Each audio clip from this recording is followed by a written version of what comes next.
Well, hello there. This is Vitriol's the Chess Noob, learning and having fun with chess. Today, I've got another game with Antonio AX2, my new Brazilian friend, and you might remember in the last video, they attempted a Wayward Queen attack against me, and I completely crushed them in the opening. Now, right after that game, they challenged me again, and I think they were raring for revenge. They wanted to win, and they played really well in this game. In fact, I think they're actually being held back by their insistence of playing the Wayward Queen attack. They had a much better chance of beating me in this game. In fact, at a certain point, I was actually worried that they were gonna win. Let's go take a look at this game and let's see how it went. So I had the black pieces, and I initially thought that they might try the Wayward Queen attack against me. So we started with e4, e5, and they led with the bishop's opening.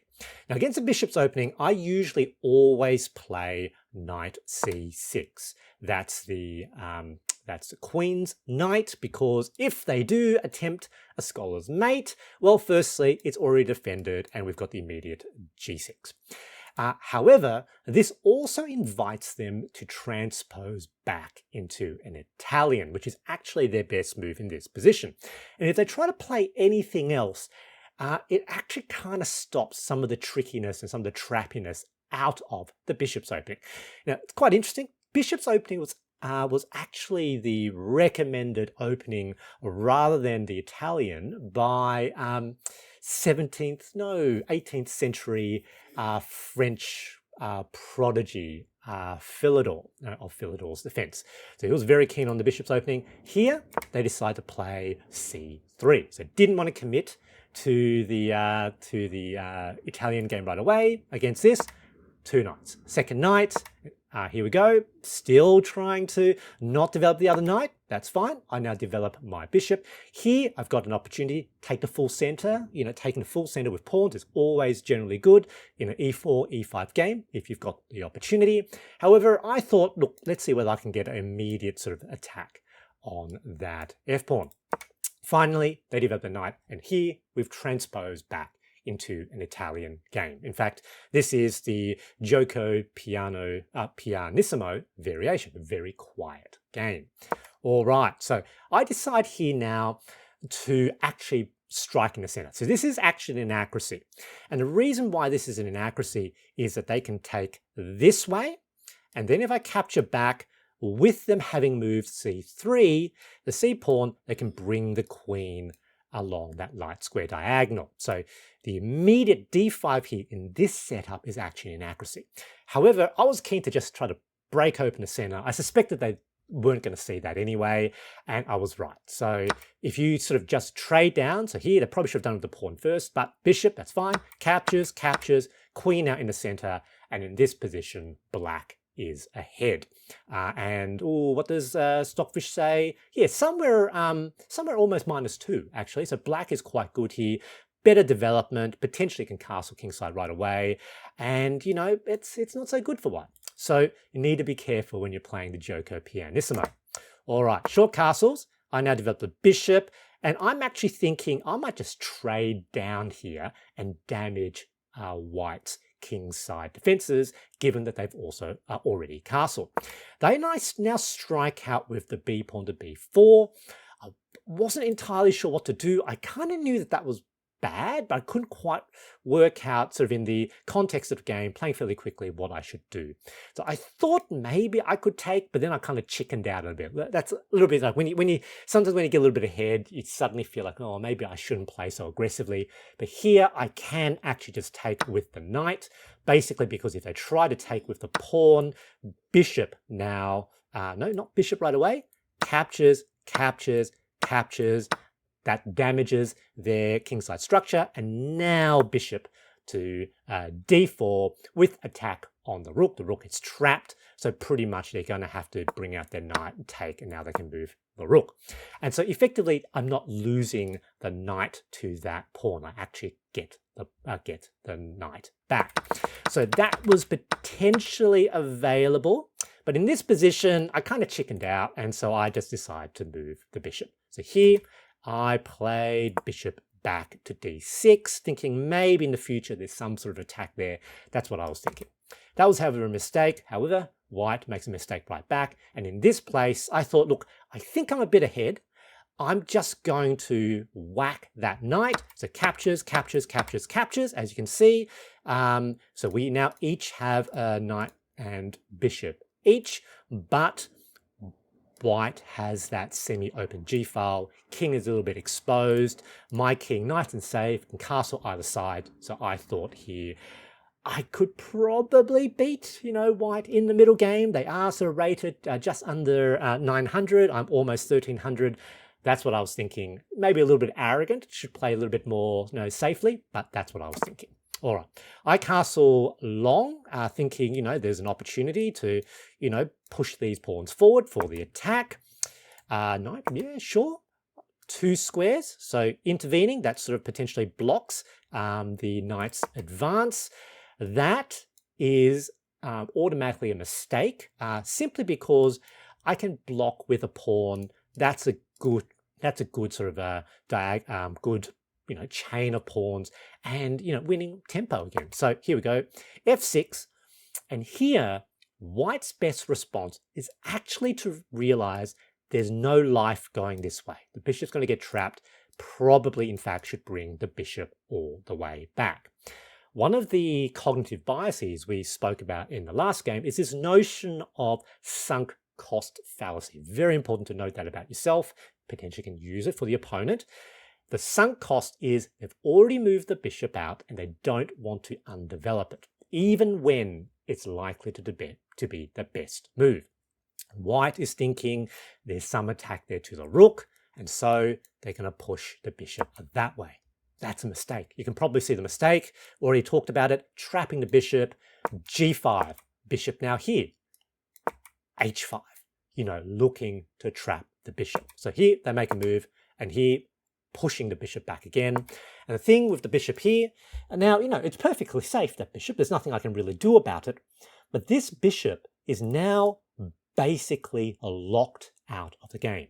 It doesn't really exert any long distance influence anymore, and it's almost like white is playing without that bishop. They haven't lost the piece, but they might as well have lost it because it's not active anymore in the game.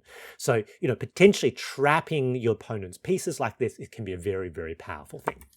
All right, so here I sort of decide move the bishop. I was thinking of potentially, giving sort of space for my rook.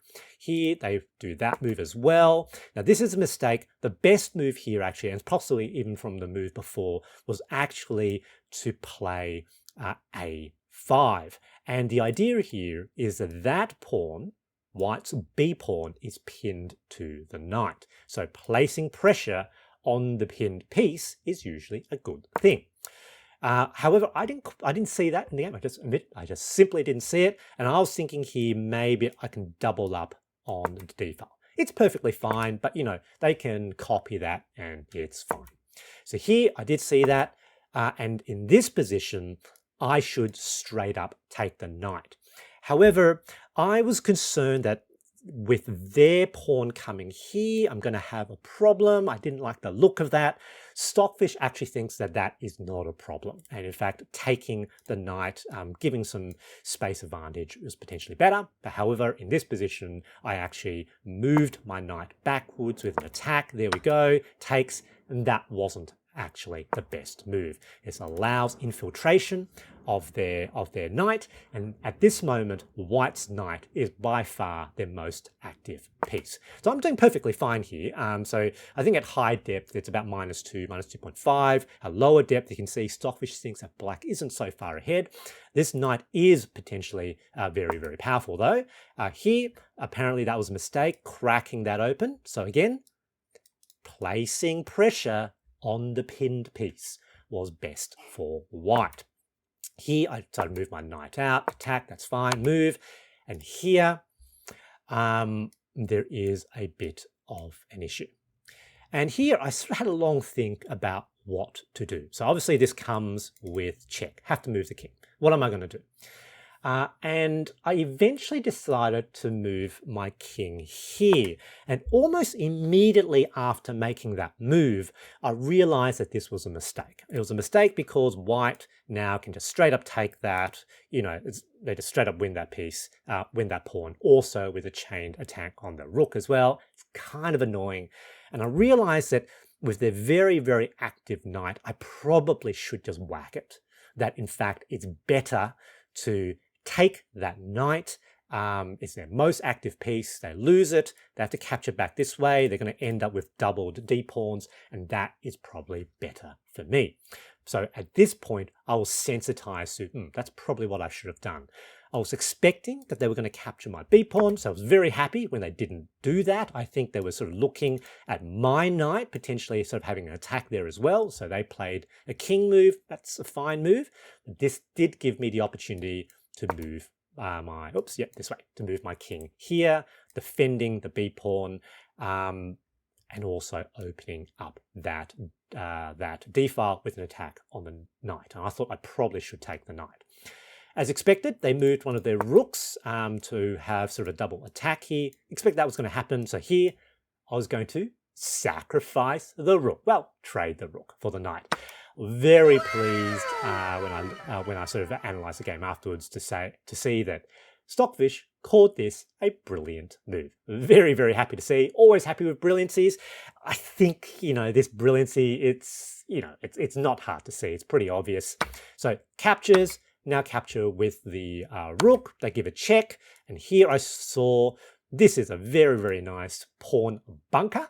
I can just move my king there and it'll be safe. There we go. Yep, in the bunker. And here, good vision. Potentially that will be mate if I'm not careful. Had a thought for a while. Best thing to do, push the b6 pawn to b5. King is now safe. And notice that in this position, white only has the rook pair. Now, the rook pair is often rather constrained when there's still a lot of material on the board, especially when there's a lot of pawns, simply because the rooks can only go in the cardinal directions, up and down, left and right, which means they get blocked in. They get blocked in with pawns which support themselves diagonally. They really stop the movement of rooks. And at this time, their bishop is still trapped, not able to do anything. Can't even move back because it's all blocked in. So I was thinking, I'm going to try to push these pawns. There's a 3-to-1 majority. Potentially I can push them to castling, and I can use the greater mobility potentially with the knight and the bishop to try to get some sort of advantage, maybe trap one of their rooks. Definitely I want to split their rooks. All right, so check, king here. All right, with an attack, that's fine. Can move the bishop out of the way with an attack. Now that rook is kind of in a very passive position, so only this one has infiltrated in my position. I will say that white plays this rook in the infiltrate position really well from now on, and I make some mistakes actually. So there we go. That's fine. A few moves. This was a blunder because they now have the rook to h6. Very good move with an attack. Importantly, this pawn is now pinned to my king, which means it is not defending that pawn, which gives their dark square bishop mobility. So I didn't actually see that in the game. And so that was a blunder. And now I compound that blunder with a mistake. You can see white is a bit ahead because this doesn't work. That's still pinned. And so white can take. Luckily for me, they didn't see it either. That's a blunder. Gives me back the advantage. No longer pin, move the bishop all the way back. I realized that was a problem. Have to probably move my rook back. There we go. Stockfish says that was the right move. Lucky me. All right. They're sort of kind of hemmed in, not sure what to move. So they're also running out of time, under 3 minutes now. Push this forward. I knew that was probably a mistake because now I've got the bishop to c1, and now I've got that skewer, really, so attacking the rook. But if they move the rook, I take the pawn. I think here white was under time pressure, and unfortunately for them, they blundered. They blundered the rook move. I take with the knight. Great square for the knight as well. Take, check, trades.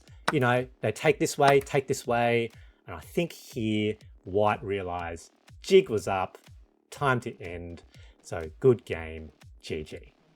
My big takeaway from this game is that you need to balance aggressive play with defensive play. They played really well in this game where they collapse very quickly in the Wayward Queen Attack. There are other sort of aggressive openings that may well be worth learning, which are just more solid than something like the Wayward Queen Attack. For instance, Scotch game, maybe the Vienna game. I hope you enjoyed this video, and thanks for watching.